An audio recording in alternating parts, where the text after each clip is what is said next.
मैं हूं मुनव्वर और आप देख रहे हैं लोग। जैसे कि आज 16 तारीख और उसके बाद में चुनावी का दिन था और एमएम पार्टी ने भारी मतों से जीत हासिल की। जैसे कि मैं आपको बता दूं 134, 136, 137, 138, 139, 140 भी, पर 141 और 142 देखने के लायक रहेगा कि ये सीट में किसकी जीत होती है। फिलहाल आज हमारे साथ में एक मेहमान है जो विजय थोराट, जो एकता एनजीओ के प्रेसिडेंट है। हम उनसे कुछ मुद्दों पे बात करेंगे। जिस तरह से एसएमएस कंपनी का एक मुद्दा था जो कई सालों से लोग गूंज रहे थे, बंद करने की कोशिश की जा रही थी, पर एक नई उम्मीद है। जनता ने एमआईएम पार्टी को इसलिए चुना है कि जो मुद्दे है गोवंडी, खास तौर पर अगर मैं बात करूँ तो एसएमएस कंपनी, नशा मुक्त गोवंडी, एजुकेशन फ्री, ऐसे काफी मुद्दे हम बात करें। सबसे पहले लोकहित में आपका स्वागत है। विजय भाई, लड़ाई थी, 9 साल की लड़ाई थी, एमआईएम पार्टी ने भारी मतों से सारी सीटों पे तो जीत हासिल की है। अब देखना ये जनता चाहती है बदलाव, क्या एसएमएस कंपनी हटेगा? पहले तो आपको धन्यवाद, क्योंकि जो लोगों का मुद्दा होता है पहला ही मुद्दा आपने छेड़ दिया है और ऐसे दिन में छेड़ा है जिस दिन तुम जीत के आए। जीत की खुशी मत मनाओ, क्योंकि आपने और हमने मिलके जो लड़ाई शुरू की थी, जो हम हर बार अबू आदमी साहब और उनके सारे नगर सेवकों के बारे में लांछन उड़ाते थे, अब आपकी बारी है। मैं इस न्यूज चैनल के माध्यम से इस लड़ाई को अभी से आगाज देता हूँ। अब तुम्हारी बारी है, अब तुम तो जीत चुके हो, लोगों ने तुम्हें भारी वोटों से जिताया है।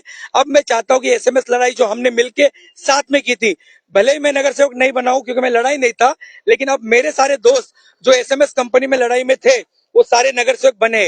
अब लड़ाई इतनी इजी नहीं रहेगी, याद रखना। अब तुम ही कहते थे कि हमारे पास हाथ में पावर नहीं है, आज तुम्हारे हाथ में पावर है। तो मानखुर्द, गोवंडी, शिवाजी नगर को अभी कैसे बड़ा करना है, यहाँ से दुर्गंधी गंदगी को कैसे बाहर निकालना है, और सबसे बड़ी बात एसएमएस कंपनी और डंपिंग ग्राउंड जो भी अपने मुद्दे हैं उसको यहाँ से जल्द कैसे हटाना है, ये मैं भी देखना चाहता हूँ। दिलचस्प रहेगा ये। नशे को लेकर क्या कहेंगे? क्योंकि जिस तरह से ये इलेक्शन में नशे का मुद्दा काफी वायरल हुआ है, क्या कहेंगे उस पर?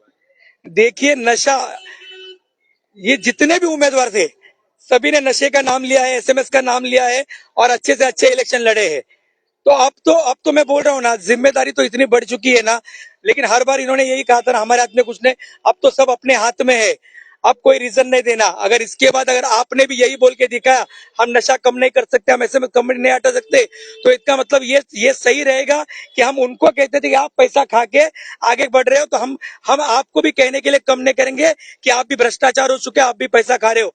अगर आपके ऊपर ना बोलूं तो फिर याद रखना, हमें काम करके दिखाना है। हमें युवा पीढ़ी को आगे बढ़ाना है, एजुकेशन में आगे बढ़ाना है, नशा खत्म करना है, एसएमएस कंपनी खत्म करना है, डंपिंग ग्राउंड खत्म करना है और अपने मानकुर, गोवंडी, शिवाजी नगर को सबसे आगे बढ़ाना है। ये ब्लैक लिस्टेड नहीं तो ये व्हाइट लिस्टेड होना चाहिए, ऐसा मुझे लगता है। मुद्दे थे जिस तरह से जनता ने एक तरफा वोटिंग दी एमआईएम पार्टी को लेकर, कहीं ना कहीं तो बदलाव की जरूरत थी। इसी बीच 5 या 6 सीटें उनकी आई। अब जनता का जो भरोसा है, क्या ये जीत पाएंगे इनका दिल भी? जिस तरह से जनता ने उनको चुन कर लाई है, एक बड़ा सवाल है। क्योंकि जैसे मैं बात करूं 134 की, 136 की, सारे 171 मान को शिवाजी नगर की बात करूं तो वहां पे डेवलपमेंट का इशू काफी है। देखो, ये लड़ाई ना एमएलए के इलेक्शन से शुरू थी। जैसे एमएलए के इलेक्शन में आपको पता रहेगा कि एमआईएम के आतिक सर ने जो हिसाब से 42-44,000 वोट लेके गए थे, तभी मुझे ऐसा लग रहा था कि लोगों ने, जो स्थानिक जनता है, उन्होंने कहीं ना कहीं असउद्दीन ओवैसी साहब, अकबरुद्दीन ओवैसी के साथ एक लगाव दिखाया है। इसका मतलब यह होता है कि इन्होंने जो अभी जो प्रत्याशी थे जितने भी एमआईएम के, उनके ऊपर भी एक विश्वास जताया है। तो मैं उनसे हाथ जोड़ के विनती करूंगा, अगर ये जनता ने आपके ऊपर विश्वास दिखाया, ये विश्वास तोड़ो नहीं। 5 साल का इलेक्शन है, 5 साल में इतने काम करके दिखाओ। जो एक एक बंदा आज घर से वोट लेके बाहर आया, आपको वोट दिया। जो मेरी माता बहना है घर से बाहर आई, आपको वोट दिया। जहाँ पे हवा किसकी थी, लेकिन इलेक्शन में आपको जीत के लाया। उनको निराश नहीं करना, उनके जो जो प्रॉब्लम है, उनके जो जो सुख सुविधा है, उनको सारे देना, प्रॉब्लम हटा देना। सबसे बड़ी बात है, उनके जो बेटे आज नशे में, क्राइम में, क्रिमिनल में जा रहे, आए दिन हमारे यहाँ पे मर्डर हो रहे, उसका शासन लगाना, पुलिस लोगों को बताना। ये सारे अब जो लोगों का जो भरोसा था इनके ऊपर, मुझे तो ऐसा लगता है कि इन्होंने जीतना चाहिए। और सारे पढ़े लिखे लोग हैं। एमआईएम की एक चीज अच्छी थी कि उन्होंने सारे पढ़े लिखे उम्मीदवार दिए हैं, तो शायद वो चेंज करेंगे। लेकिन आपके वीडियो के माध्यम से कहना चाहता हूँ कि अगर काम नहीं किया तो मेरे जैसे कुछ ईमानदार सोशल वर्कर भी है, तो आपको भी नहीं छोड़ेंगे वो। 135 से बीजेपी महायुति की कैंडिडेट जीत हासिल हुई है। क्या लग रहा है वहां पे भी काफी मुद्दे और जनता ने उनको चुनकर लाई, उनका वहां का भी मुद्दा सॉल्व होगा? हाँ, और 135 की बात करें शायद।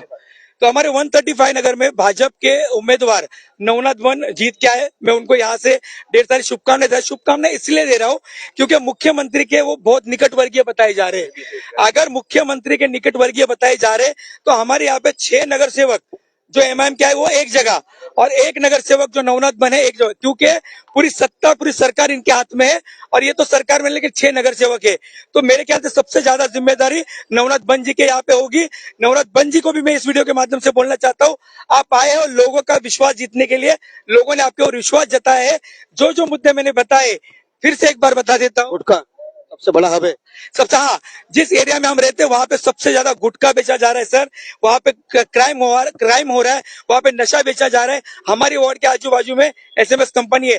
तो यहाँ से मैं बीजेपी के जो जीते हुए उम्मीदवार है नवनाथ बन जी को मैं दिल से कहता हूँ कि सर आप ये सारे जो प्रॉब्लम से जल्द, हाँ, लेकिन सत्ता में होने के कारण एक और चीज बताऊंगा, हमारे यहाँ पे स्कूल नहीं है, हमारे यहाँ पे बड़ी कॉलेजेस नहीं है, हमारे बच्चे चेंबूर वासी यहाँ जा रहे, हमारे यहाँ पे गार्डन भी नहीं है।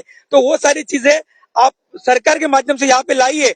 बाकी जो हमने हमारे बेसिक मुद्दे हैं, नशा, गंदगी, एसएमएस कंपनी, डंपिंग ग्राउंड, ये तो आपको आते ही स्टार्ट करना है, और नहीं किया तो फिर हमारे जैसे ईमानदार और सच्चे सोशल वर्कर है लांछन तो उड़ाएंगे। तो ये थे हमारे साथ बात करने के लिए मौजूद विजय थोराट जी। अब देखना ये है कि जिस तरह से जनता ने सारे उम्मीदवारों को जो चुनकर लाई है, क्या लग रहा है जिस तरह से जो इन लोगों ने मैन्युफैक्चर जारी किया था, लोगों के बीच जाकर लोगों को बताया था कि ये प्रॉमिस रहेगी, मैं जीत कर आऊंगा तो ये सारी चीजें मैं डेवलपमेंट करूंगा। पर देखना ये है कि अब आने वाले 1 साल या 2 साल में कितना बदलाव होता है गोवंडी मानपुर शिवाजी नगर में, क्योंकि लोग चाहते थे बदलाव, क्योंकि यहाँ का जो बच्चा बच्चा है हमेशा कहता है कि भाई पढ़ेगा गोवंडी बढ़ेगा गोवंडी। अब देखना ये है कि गोवंडी पढ़ता है या बढ़ता है, एमआईएम पार्टी डिसाइड करेगी। लोग इससे मुनव्वर शेख।